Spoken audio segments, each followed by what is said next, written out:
ధన్యవాదాలు అధ్యక్ష, ఈ అవకాశం ఇచ్చినందుకు.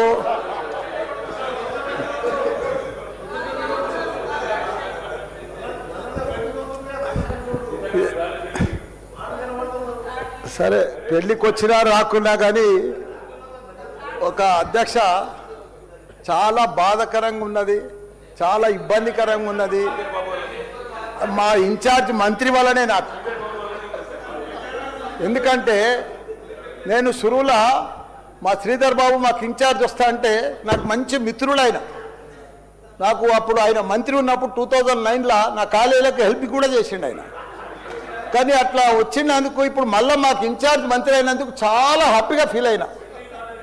కాకపోతే ఇప్పుడు ఎంత బాధపడుతున్నా అంటే అంత బాధపడుతున్నా, భరించలేను ఆ బాధను. నా గుండె ఇట్లా బాధతోటి భరించలేకపోతున్నా. ఎందుకంటే జవాన్ నగర్ అనే ప్రాంతము నా గుండెకాయ. అలా ప్రజలకు చెప్పిన, అందరికి చెప్పిన, దాన్ని అంతా కూడా జిహెచ్ఎంసి మొత్తం చెత్త అంతా తెచ్చి కొన్ని ఏళ్ళ సందే ఆడనే వేస్తున్నారు. పర్లేదు వేస్తున్నారు, అది కాంగ్రెస్ టైంలో సందే వేస్తున్నారు, ఇప్పటిదాకా కూడా వేస్తూనే ఉన్నారు. అది కంటిన్యూ కాంట్రాక్ట్ ఉంది వేస్తున్నారు. మీ దాంట్లోనే కంటిన్యూషన్ అని చెప్తున్నా. నా జర ఓపిక వదలని నీకు దండం పెడతా. ఎందుకంటే ఆ చెత్త వేసినప్పుడు నేను మంత్రి ఉన్నప్పుడు మా కేటీఆర్ గారు 500 కోట్లు ఇచ్చిండు. చెత్తతోటి కరెంటు తయారు చేసే ఉత్పత్తి ప్లాంట్ ఆడ తయారు చేసినాం.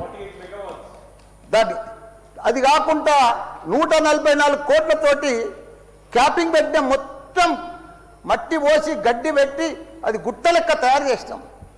దానికి తోడు వర్షాకాలంలో అందులో వచ్చిన మురుగునీళ్ళు అంత వస్తే ఫిల్టర్ చేసేందుకు 250 కోట్లు ఇచ్చినాం. వాటి ఎస్టీపీ అంత బాగా చేస్తే అందంగా వాసన రాకుండా చేస్తాం నా మంత్రి ఉన్నప్పుడు మా కేటీఆర్ సార్. అటువంటిది ఇప్పుడు 2 సంవత్సరాలు 4 నెలల సంది భరించలేము. కొత్త గుట్ట చెత్తకుండి తయారు చేసిరు, కొత్తది ఒకటి. అది రోగాన బారి పడుతున్నారు. వాటర్ల పొల్యూషను, గాలిల పొల్యూషను, భూమిల పొల్యూషను, మురికి నీరు ఉండలేక 2 లక్షలన్నర ప్రజలు ఉంటున్నాడు. దయచేసి అన్నా శ్రీధర్ అన్న, నువ్వంటే నాకు